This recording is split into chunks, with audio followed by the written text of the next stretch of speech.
Senhor Jesus. Amém. Glória a Deus. Vamos orar, né? Amém? Amém. Pai, em nome de Jesus, nós te glorificamos, exaltamos o seu nome pela essa manhã. O Senhor nos concedeu a graça de estarmos aqui, compartilhando da tua palavra, dos aprendizados do Senhor, que são eternos, Senhor. E principalmente glorificar o teu nome. Queremos te louvar e bendizer a ti nessa manhã, em nome de Jesus. Amém? Amém. Glória a Deus, né? Hoje o assunto é o islamismo e um perigo crescente, né?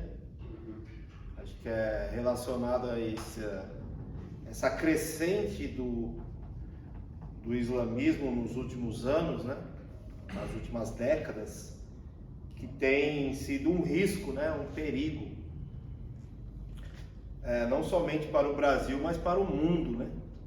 Principalmente por conta de ser qualificado como uma heresia. Eu entendo que, entre a todos que a gente estudou, que umas são algumas heresias, outras são seitas, outras são religiões, mas o islamismo, ela vai se enquadrar nas três, entre ser uma heresia, entre ser uma seita e entre ser religiões falsas, né? Então o risco pelo grande número pelo grande crescimento.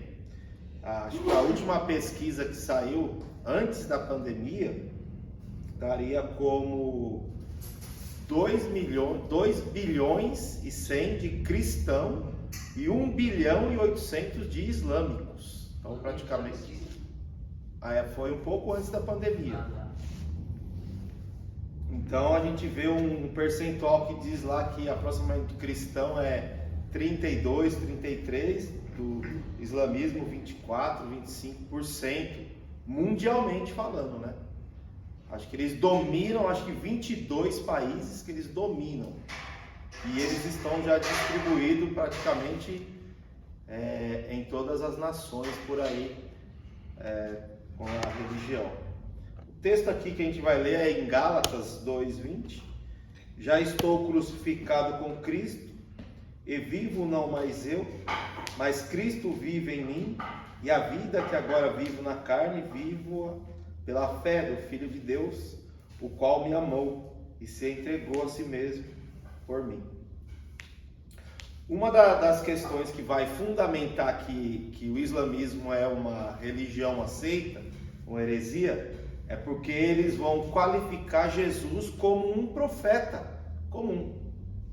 Como foi o fundador do islamismo, né? O Maomé, eles qualificam Maomé como um profeta principal, e Jesus foi semelhante a Abraão, foi semelhante a Moisés, foi semelhante aos demais profetas.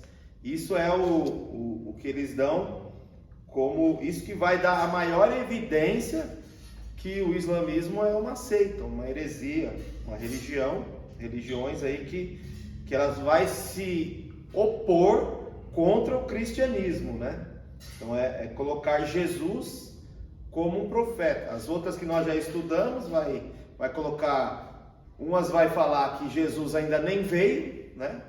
A vinda de Jesus, ele não veio. Outras vai falar que ele veio, mas é aquele gnosticismo, mas era um fantasma. Então sempre vai reduzir, desqualificar aquilo que Cristo foi, aquilo que Cristo é, principalmente aquilo que Cristo foi e aquilo que Cristo é atualmente.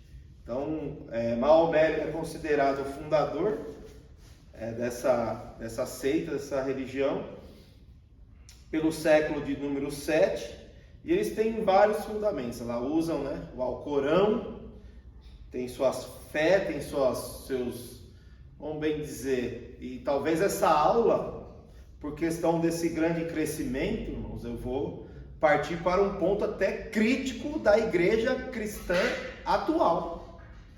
Porque se uma seita cresce dessa maneira, eu tenho que entender que existe algo no cristianismo que está deixando esta seita crescer.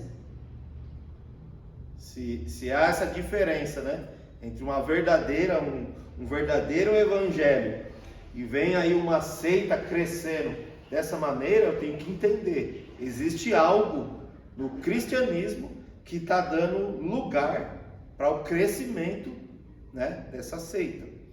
A gente entende, né? Existe uma diferença aí, a gente entende pelo domínio estratégico, né? Foi em 1930 nasceu a questão da nação islâmica, que é aí o Fausto comentou agora há pouco, que faz a junção entre as questões religiosas e vai também para o campo político, no sentido de dominar mesmo as nações com as leis, com o seu sistema político. Fazer um califado, que eles querem fazer. É um califado, isso aí que vai falar mesmo. Então eles usam em tempo, e se a gente for ver alguns textos, né? Vamos ler o texto da segunda surrata aqui. Não há imposição quanto à religião, porque já se destacou a verdade do erro. Quem renegar o sedutor e crer em Alá, ter-se-á apegado a um firme e inquebrantável sustentáculo, porque Alá é oniovinte, sapientíssimo. Então, eles sempre vão, né, com Alá, eles sempre vão exaltar Alá, né? Então, e são muitos princípios, né, que eles vão ter como objetivo principal de seguirem essa religião. Recentemente, conversando com a gente ouvindo, né, o Paulo Oliveira, lá na Bíblia JFA, que eles têm esse campo de pesquisa. E um dos indicadores que o islamismo está crescendo é a grande procura por meditação. É o que mais tem perguntas, o que mais tem se buscado, né, durante a noite, não é nem coisa de YouTube com imagens, são somente aquela música suave, leve, para a pessoa meditar e dormir, porque depois da pandemia aflorou-se as questões emocionais, então está tendo uma grande procura por essa meditação, onde esse tempo de meditação ele vai trazer uma paz de espírito. Então isso foi evidente aí, essa grande procura. E a gente entende aí, a gente parte do ponto do que? Se a gente vê o islamismo nos seus lugares, o quanto que eles têm, né? Praticamente é porta aberta 24 horas. 24 horas. E a igreja de hoje é porta aberta 2 horas na semana e 2 horas no final de semana. Então, se for lá no centro de São Paulo, hoje, agora, tem lá né? Porta aberta, meditação, tempo de oração, instrução, constantemente, diariamente. Então a gente parte desse ponto, onde a gente tem que entender onde que a gente tem dado espaço para esse tal crescimento. E a tradição muçulmana relacionada a Maomé relata pela revelação. A gente vê, a identificação é semelhante, né? A gente vai ver o adventista, né? Que vai, Ellen White, né? Recebe aí uma revelação, um anjo aí. Nós vai ver Allan Kardec, foi um anjo também, que veio e trouxe uma nova revelação. Vem aí o Testemunha de Jeová, opa, é uma revelação. Aí vem Maomé também, uma nova revelação. E a gente entende que Maomé, já pelo ano 570, a Bíblia se finaliza pelo ano 320 aproximadamente. Então todo o conteúdo bíblico já tinha exposto ele ali, já tinha se fechado as escrituras, né? Ao ponto de ir lá em Apocalipse a gente entender que a partir desse momento, tudo aquilo que for acrescentado, tirado, multiplicado, é fora das escrituras. Então a gente vem, e aí sempre vem essas novas revelações, esses novos conceitos que vai atrair grandes multidões, né? Então aí que foi uma revelação que vai se dizer através até do do arcanjo Gabriel, né? Do arcanjo Gabriel. Então, os conteúdos dessa revelação é conhecido no Alcorão, foi memorizado e gravado por seus companheiros. Tá vendo a dedicação desses homens, né? Por isso que a gente sempre fala que dentre esse nascimento das religiões seitas, não são homens bobos, né? São homens intelectuais, são homens inteligentes, que são homens que se dedicam, né? Que a gente fala assim, o conteúdo dessas revelações conhecido foi memorizado e gravado. E é isso que eles ensinam, né? Desde pequeno, o Islã, o muçulmano, desde pequeno, eles ensinam a memorização do Alcorão, né? Durante toda essa época, Maomé pregava ao povo na cidade de Meca, implorando para que eles abandonassem o politeísmo e adorassem o único Deus, Alá, revelado pelo anjo Gabriel. Então essa é a doutrina, né? A nação islã ela foi fundada em 1930 em Michigan, Detroit, por Wallace Fard Muhammad. Então aí que cresce, que sai o nascimento da nação islâmica. Amém? Se os irmãos aí quiserem fazer acrescentar algo, está na liberdade. Então eles vão caracterizar pela alma humana. Os cientistas e cirurgiões não foram capazes de encontrar no homem nenhuma prova determinante de imortalidade. Não podem encontrar nenhuma evidência indicativa de que o homem possui uma alma imortal. Assim vemos que a pretensão de que o homem possui uma alma imortal e que, portanto, difere das bestas não é bíblica, né? Seja Deus verdadeiro, página 5659. Então são algumas características, né? A questão do inferno, a doutrina de um inferno ardente, onde os iníquos, depois da morte, são torturados para sempre, não pode ser verdadeira, principalmente por 4 razões. Uma, está inteiramente fora das Escrituras, é irracional, é contrária ao amor de Deus, é repugnante à justiça. E tem argumentos fortes, eles vão usar de fortes argumentos. O principal que sempre vai ser evidente, que isso é contrário ao amor de Deus, né? Como que Deus destinaria as pessoas ao inferno? Isso seria contrário à misericórdia e graça de Deus. É um dos principais argumentos que usam, que Deus... Mas o inferno foi criado, né, para Satanás e seus demônios. E o homem sempre teve a grande oportunidade de crer em Cristo como seu único, suficiente Salvador. Como a gente aqui, como cristão, temos na Bíblia várias revelações, sim, bíblicas, né? E verdadeiras a respeito da primordial que foi a maior demonstração de amor, a vida de Cristo. E a gente entende que não é o pecado que vai levar a pessoa para o inferno. Na verdade, é ela negar a graça de Cristo. Ela negar esse favor, essa morte, essa troca, né? Essa substituição. Então, não é o maior pecado é negar a graça. Esse é o maior, que a gente identifica como Jesus, o Filho de Deus, o próprio Deus, entregando sua vida por nós. E aí as pessoas negam isso. Esse é o maior erro. Não é o cometer, é o negar a graça, a misericórdia de Jesus. Esse é o maior erro.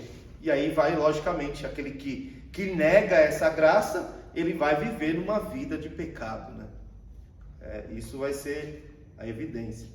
E a igreja e salvação. Em Apocalipse 14, 1-3, a Bíblia é terminante ao predizer que o total final da igreja celeste será 144 mil segundo o decreto de Deus. Algumas coisas aí. Isso daqui é um número simbólico, todos nós sabemos, né? É um número simbólico.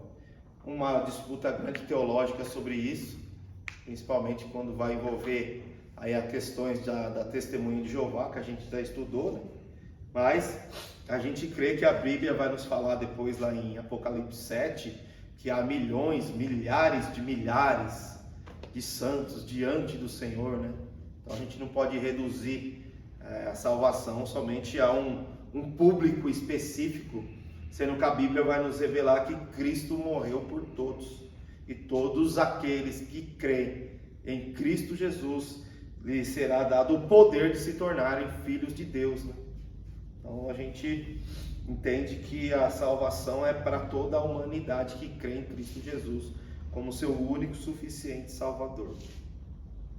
E lembrando um detalhe, a gente sempre lembra, a Bíblia, né, quando vai falar um texto bíblico, que vai falar semelhantemente, né, as 10 virgens, as 5 insensatas e as 5 imprudentes. Aí a gente vê esse equilíbrio entre o cristianismo e o islamismo, chegando a um percentual quase de 50%. Que coisa, né? Infelizmente a gente vai chegar a esse nível e é o cumprimento bíblico. A Bíblia fala que Jesus está para voltar, o noivo está vindo, tem lá 10 virgens, né? E elas dormem as 10, mas 5 tá com os seus azeites na botija, né? E 5 perderam, deixou esvaziar-se. E aí a gente vê que de 10, 5 e 5 é um percentual de 50% para cada lado, né? Então a gente fica aí raciocinando sobre isso. E a gente vê uma heresia crescer ao ponto de equilibrar o 50-50. Esses dias foi publicado que em 2050 vai estar o nível de 35 a 35% da população mundial de cristão e de islâmico.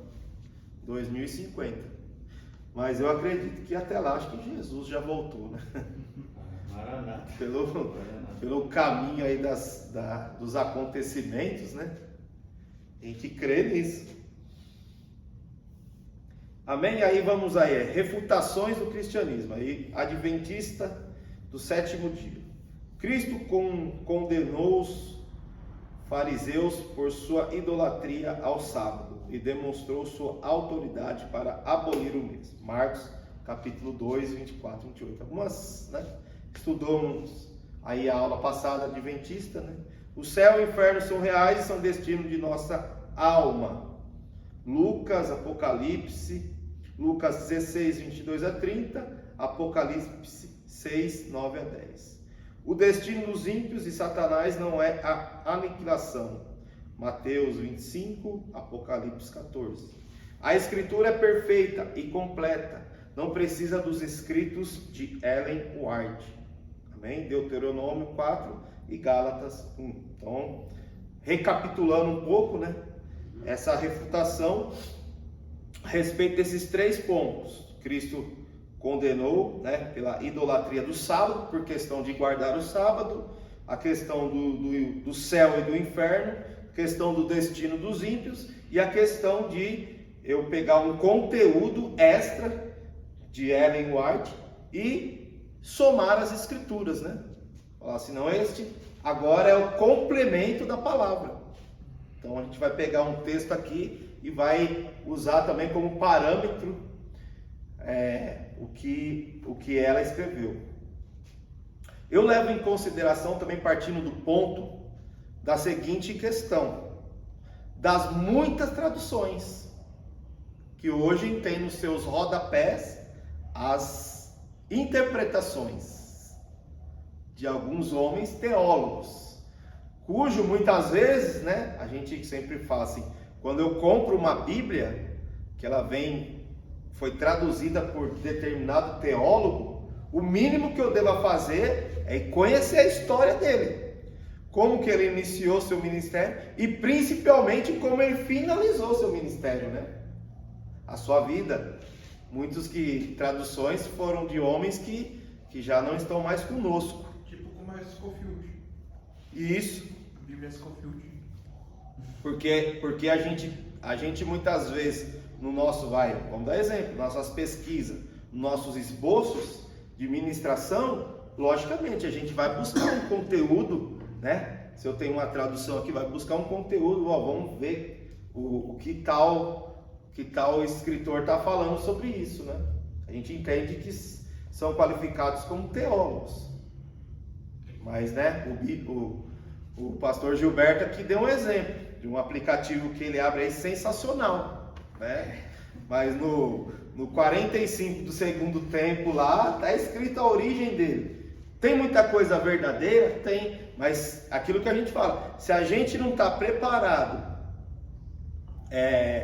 para ir buscar todo o conteúdo completo, a gente vai estar trazendo aqui algo de um espírito.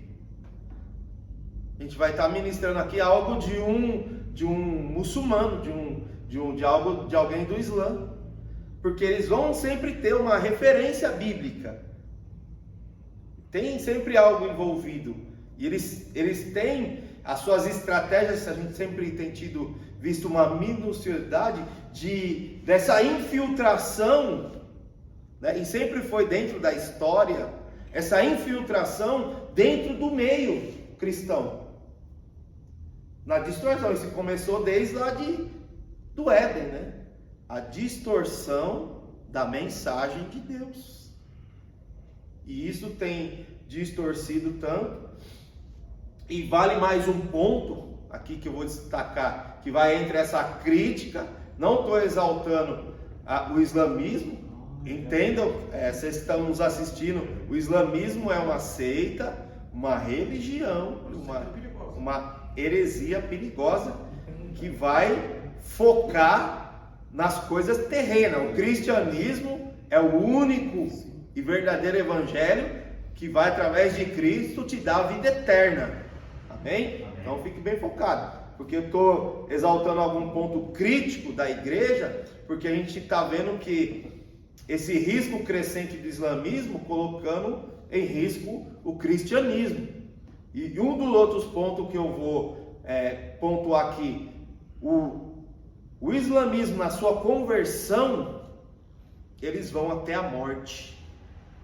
Dificilmente encontra-se alguém que adentrou no islamismo, se não for pelo poder do nome de Jesus, ele sair disso. E o que a gente vê no dia de hoje, dentro do cristianismo?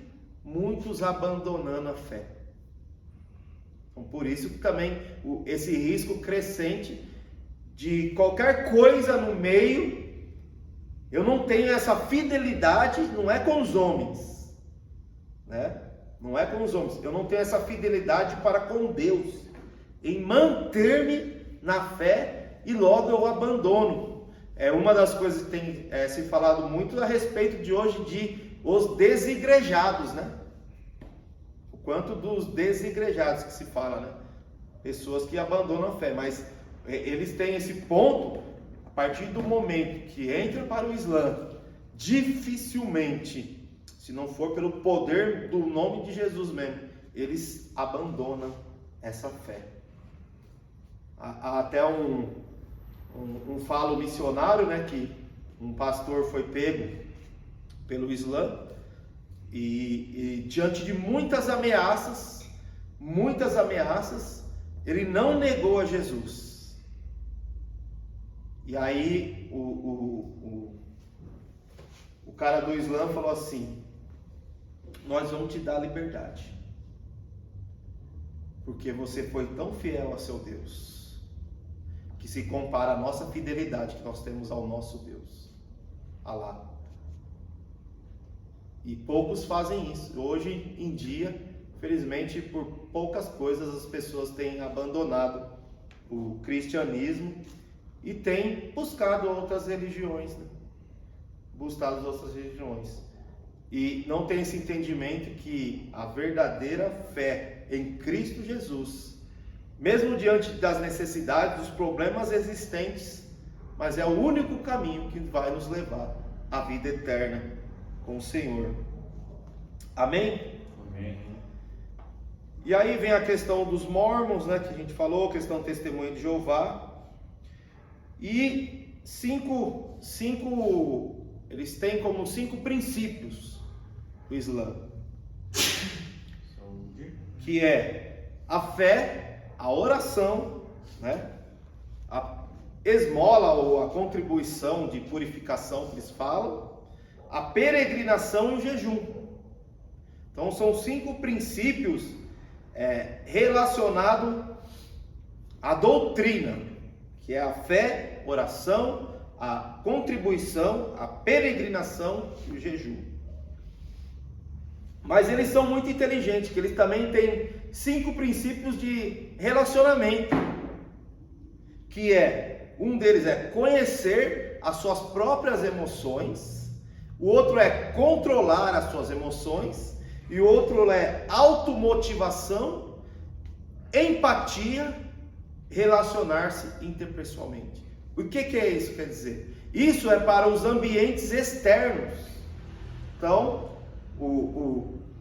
aquele que se converte ao islamismo, de toda a orientação de oração, fé, contribuição, peregrinação, jejum, é para as doutrinas.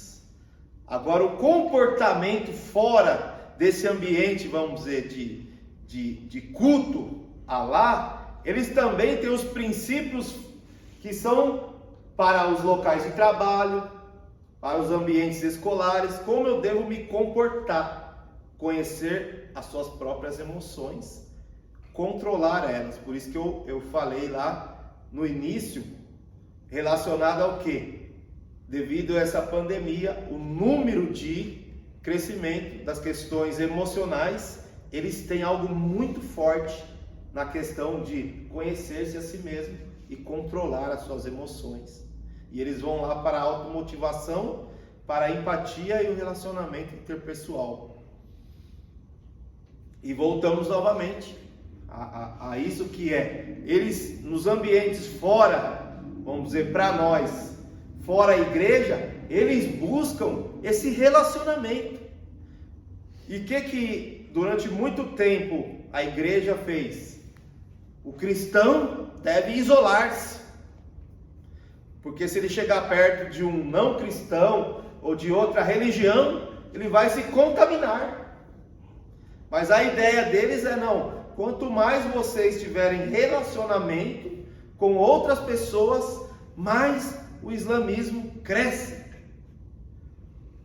E qual que é a ideia de Jesus? Sempre foi essa: relacionar-se com outras pessoas. A igreja, na última palestra que tivemos lá sobre missões, transformação, foi o maior intuito da igreja é se aproximar de não cristãos. Mas ontem nós ouvimos, eu acredito sem combinação, de 5 palestrantes, 4 falou: a igreja está dentro de uma bolha. E eu acredito que eles não se conversaram entre si. A igreja entrou dentro de uma bolha. Aí você já viu aquelas que tem muito nos parques agora, né? Que você entra lá dentro e você anda sobre a piscina lá, né? Aí eu me lembrei daquele que a gente foi lá naquele, Camila foi, naquele em Atibaia teve encontro de pastores, e a Camila entrou dentro daquela bolha e fechou ela lá dentro, ela andou sobre as águas. Me lembrei na hora, falei, tá vendo? A igreja entra numa bolha e ela anda sobre as águas e acha que está fazendo grandes milagres, né? Mas na verdade ela está se isolando, se neutralizando no seu espaço, né? Querendo conviver com os seus relacionamentos entre si e está se desconectando das outras pessoas. E aí você vê o islamismo crescendo, porque ele tem como 5 principais de relacionamento ter esses relacionamentos interpessoais nos vários lugares. Por isso que a gente fala, eles são, o inimigo ele é astuto, eles agem de astúcia. Mas Jesus nos deixou isso como ensinamento. O que a gente tem feito é não praticado. Quando é o id, né? Ide a todas as nações. E eles tomam como isso. Eu falo, por exemplo, quando eu vou conversar com a minha tia, que ela é testemunha de Jeová, quando você vai falar com ela, ela sempre usa o texto. Deus não falou para a gente ir de 2 em 2, de porta em porta? É isso que a gente faz. Aí sabe o que ela faz? É isso que vocês cristãos não faz. O que vocês não faz, a gente faz. Entendeu? E aí também o testemunho de Jeová é uma das religiões que tem crescido também por essa questão. E usa o quê? O texto bíblico. Usa a palavra de Deus. De 2 em 2, o envio, dos 70, 2 em 2, porta em porta. E a gente precisamos expandir este evangelho do Senhor Jesus. Amém, irmãos? Amém. Então aqui, vamos ver, eles têm lá, relacionado ao jejum, durante o Ramadã, o 9º mês do calendário islâmico, cada muçulmano adulto deve abster-se de alimento, de bebida, de fumar, de ter relações sexuais, desde o nascer até o pôr do sol. Os doentes, os idosos, os viajantes, as grávidas ou as mulheres lactantes estão dispensados do jejum. Em compensação, essas pessoas devem alimentar um pobre por cada dia que faltaram ao jejum, ou então realizá-lo noutra altura do ano. O jejum é interpretado como uma forma de purificação, de aprendizagem, do autocontrole e de desenvolvimento da empatia por aqueles que passam fome ou outras necessidades.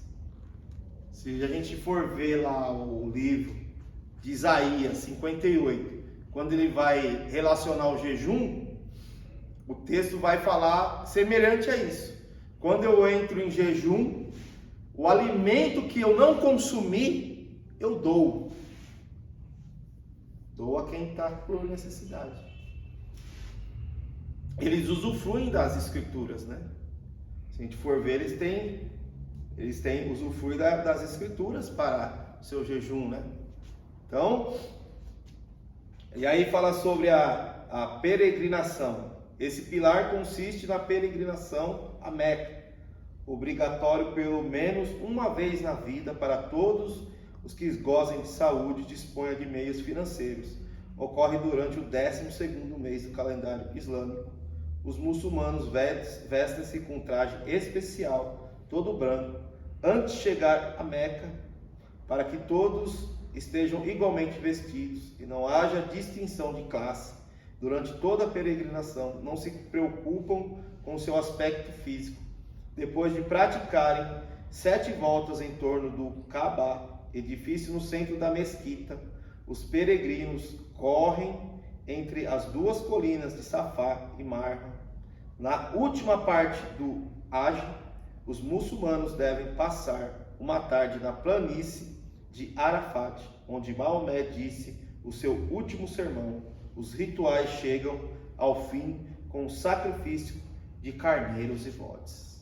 Então, tá aí uma grande evidência, de que é uma seita, Principalmente quando vai voltar lá, a questão de sacrifícios de carneiros, de bodes, Mas e essa questão que a gente sempre vai pontuando, Um dos principais é qualificar Jesus como um simples profeta. Depois nós entramos a questão desses sacrifícios humanos, A questão dos sacrifícios humanos, que depois vai chegar ao ponto de sacrificar carneiros, bodes, Então a gente vai pontuando o que é contrário às escrituras. Amém? Vamos tomar uma água? Se encontrar o outro flagelo que eles têm no jejum, Isso. Amém? Amém. Vamos dar uma pausa aí, tomar uma água? Beleza. Tô falando demais já. Amém? Retornando aí, glória a Deus. A gente rebobina. Glória a Deus. Então a gente vai para a segunda parte para finalizar a aula. quem vai nos assistir futuramente, né? Então a gente vai chegar ao ponto que com a morte de Maomé em 632, aí surge aí uma discordância, né, que vai eclodir sobre quem irá sucedê-lo como líder da comunidade muçulmana. E Abacar, um companheiro e amigo próximo de Maomé, foi nomeado o primeiro califa, que deriva do árabe califa, versão abreviada, né? Expressão que significa sucessor do mensageiro de Deus. E aí, durante a liderança de Abacar, os muçulmanos se expandiram à Síria depois de derrotar uma rebelião de tribos árabes em um episódio conhecido como as Guerras Rida, ou Guerras de Apostasia. E durante esse período, o Alcorão, ou as Revelações de Maomé, foi compilado em um único volume. Então, a morte de Abacar em 634 resultou na sucessão de Omar como califa, seguido por Otomão, Ali e Hassani Abin Ali. Os primeiros califas são conhecidos, né, como os califas bem orientados. No governo deles, território sobre o domínio muçulmano expandiu profundamente em regiões persas e em territórios bizantinos, por isso que o tema é o islamismo e o risco, né, desse crescimento. Tamanho mesmo depois da morte de Maomé, a gente observa que eles continuam dominando territórios, né? Ainda uma certa divisão sobre isso. Então aí os governos vão dominando, e após a morte dos primeiros califas, as frequentes disputas pela liderança política e religiosa deram origem a um cisma na comunidade muçulmana. A maioria que aceitava a legitimidade dos três governantes antes de Ali ficou conhecida como sunitas, né?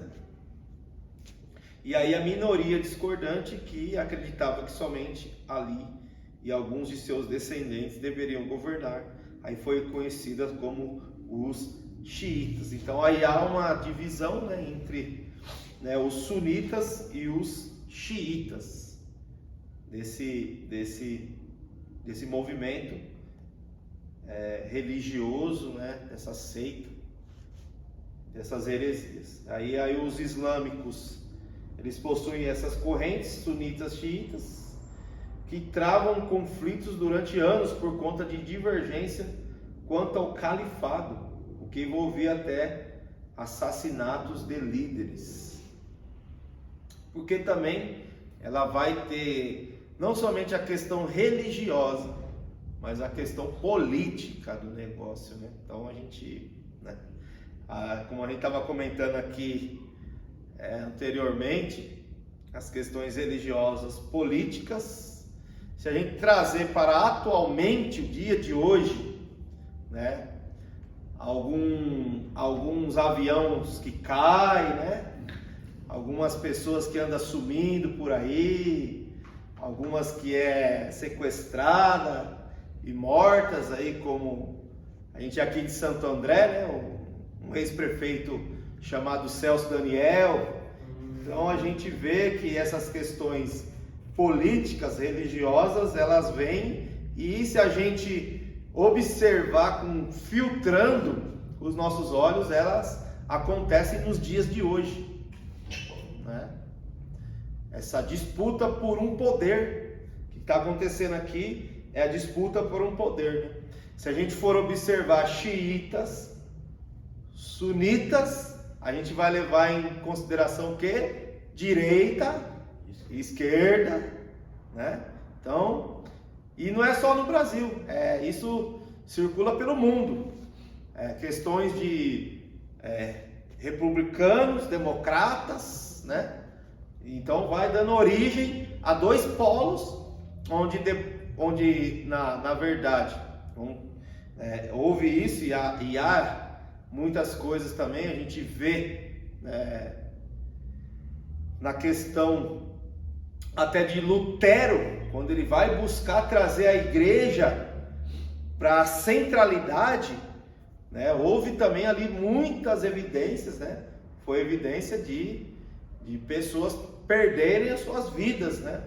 Por questão de estou confrontando um sistema romano, político. Então, a gente vê e sabe que na questão da época do protestantismo, que vai romper com o feudalismo, que vai envolver o proletário, que vai, né? Existe algo que envolve aí a questão do poder. Então aí nascer sunitas, xiitas, e aí os sunitas elegeram Abu Bakr, amigo e conselheiro do profeta Maomé, como seu sucessor, e os xiitas nunca concordaram, pois defendiam o respeito à linhagem familiar em que Ali bin Abu Talib, primo e genro do profeta, seria seu sucessor imediato. Sunitas representam a maioria entre os muçulmanos e são mais flexíveis em comparação aos xiitas. Há atualizações na interpretação de dogmas da Suna, daí deriva o nome sunita, livro suplementar ao Alcorão que traz relatos sobre as ações de Maomé e da Sharia, a lei islâmica em consonância com a transformação da humanidade, com a evolução das civilizações. Por outro lado, os xiitas representam um grupo tradicionalista, minoritário, que defende a manutenção da interpretação tradicional do Alcorão e da Sharia. Amém? Então aí a gente chega aí ao final da aula, relembrando, só para a gente fazer trazer uma relembrança, pontuar algo, que são as questões dos seus princípios de doutrina, fé, oração, contribuição, peregrinação e jejum, dos seus princípios de relacionamento, que é conhecer as próprias emoções, controlar as emoções, automotivação, empatia e relacionar-se interpessoalmente, mas trazer também 2 pontos de evidência diante daquilo que nós vamos qualificar como uma heresia, seita ou religiões, que é trazer Cristo a ser qualificado como um simples profeta. Então essa é a maior evidência dessa seita, dessa religião contrária ao cristianismo, e também os sacrifícios, né, que aqui são evidentes, as batalhas, as questões políticas evidentes, o exercício do domínio pela força, muitas vezes, né? A gente entende isso, que existe 2 classes aí de islâmicos, que um que vai pela força e o domínio nas mesquitas, né? E fica também ressaltar aqui com os irmãos que estão presentes, que vão assistir, a questão nossa, do cristianismo, onde o Jesus lá em Mateus 28 vai nos dizer: ide, né? Ide, ensinando, batizando, em nome do Pai, fazendo discípulos, em nome do Pai, do Filho e do Espírito Santo. A gente toma como isso, o islamismo, um perigo crescente, porque tem crescido, entendeu? E o cristianismo tem crescido? Tem, mas a gente entende que nós teríamos muito mais argumentos, muito mais ensinamentos de propagar o Evangelho, de propagar o nome de Jesus, do que o Islã, que também tem hoje fundamentado em propagar por nações o nome principalmente de Maomé. E eu me recordo, pela inteligência de Deus, por que Deus não permitiu que o corpo de Moisés fosse encontrado.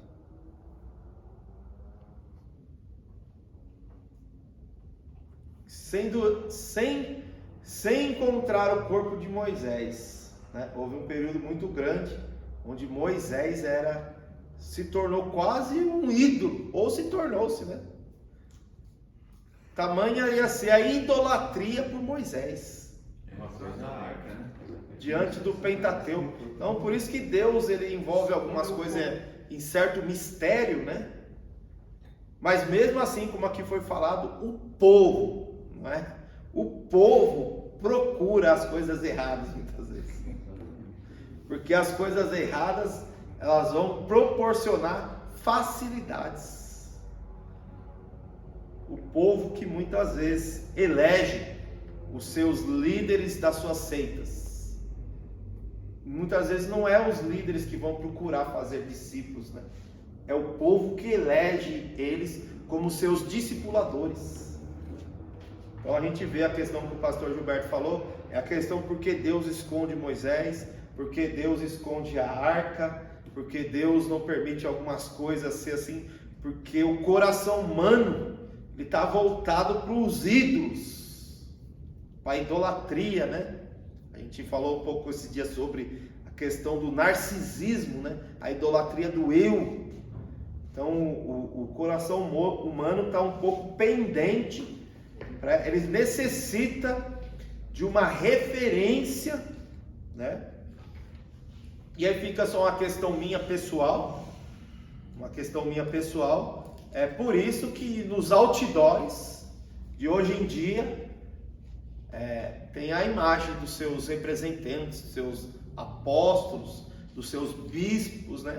Nas portas das igrejas, nos outdoors das igrejas, porque a maioria, infelizmente, se a gente for observar, elas não estão ali por conta do Cristo, elas estão ali por conta da pessoa, do representante dela nesta terra, um representante humano, mas nós somos aqueles que amamos a Jesus. Nós entendemos que Deus levantou homens a um nível de conhecimento que vai instruir o povo, mas estes homens não podem levar a um nível de patamar que vai se tornar os nossos ídolos. Porque o que a gente vê, que quando esses homens morrem, foi o que aconteceu com Maomé. Quando esses homens morrem de referência, os ministérios, eles se desfazem. Nós temos um grande exemplo aí, vamos citar o nome, o que está acontecendo com a igreja. Deus é amor. Quando o seu líder de referência morre, o que aconteceu com a igreja Deus é amor. Tem uma disputa lá com o borderline. E vai ser evidência quando Edir Macedo chegar ao óbito, o que vai acontecer com as igrejas universal. Quando Valdomiro chegar ao óbito, o que vai acontecer com a igreja mundial, né? Porque, infelizmente, a maioria do povo está focada no homem. A centralidade do seu culto é o homem. Quando a igreja cristã tem que ter a centralidade do seu culto em Cristo Jesus, o nosso Senhor. Amém? Então aí fica para nós e para... Só no caso falando a questão lá do povo, que o povo prefere a arca, né?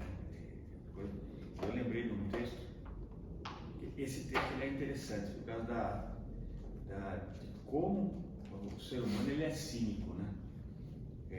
Êxodo 32, no final, no versículo 24, diz assim, agora falando do bezerro de ouro. Olha o que diz aqui, ó. Moisés confrontando Arão, né? Ele diz, então Deus lhe disse, quem tem ouro, tire, e eles deram para mim, e eu lancei no fogo e saiu esse bezerro. Olha que coisa, olha como é descarado Arão. Não, mas isso, por que eu trouxe à tona? Porque o pastor estava falando, esse é o ser humano. Porque o bezerro já estava dentro deles. O que ele queria, o bezerro, era símbolo da fertilidade no Egito. Então, tanto é que depois eles perderam lá e virou uma orgia no acampamento, né? Mas o que estava dentro dele. Então, isso é o que está no ser humano. Não adianta a pessoa dizer assim, eu sou bom. Não dá, porque dentro de você tem um bezerro de ouro. Dentro de você tem um bezerro de ouro.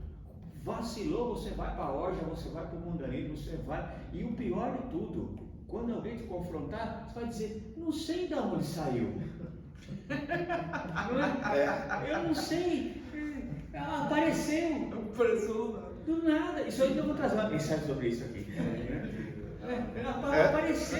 Viu? Eu lancei o ouro no fogo, sai nesse bezerro. Deixa de ser sem vergonha. Foi a mulher que tu me deste. Amém, irmãos? Deus abençoe quem vai nos assistir. Em nome de Jesus. Meus irmãos aqui. Vamos orar, agradecer. Pai, nós te louvamos, te agradecemos pela tua palavra, porque o Senhor nos dá a saber, Deus, que o verdadeiro evangelho é o evangelho de Jesus Cristo. Muito obrigado. É Ele que restaura, que regenera, que justifica e que nos leva à vida eterna. As seitas, as religiões são pensamentos humanos e terrenos, Senhor. Mas o teu nome, Jesus, é que nos dá a graça a conhecer e a viver um dia na presença do nosso Senhor e Salvador, Jesus Cristo. Amém e graças a Deus. Amém. Glória a Deus.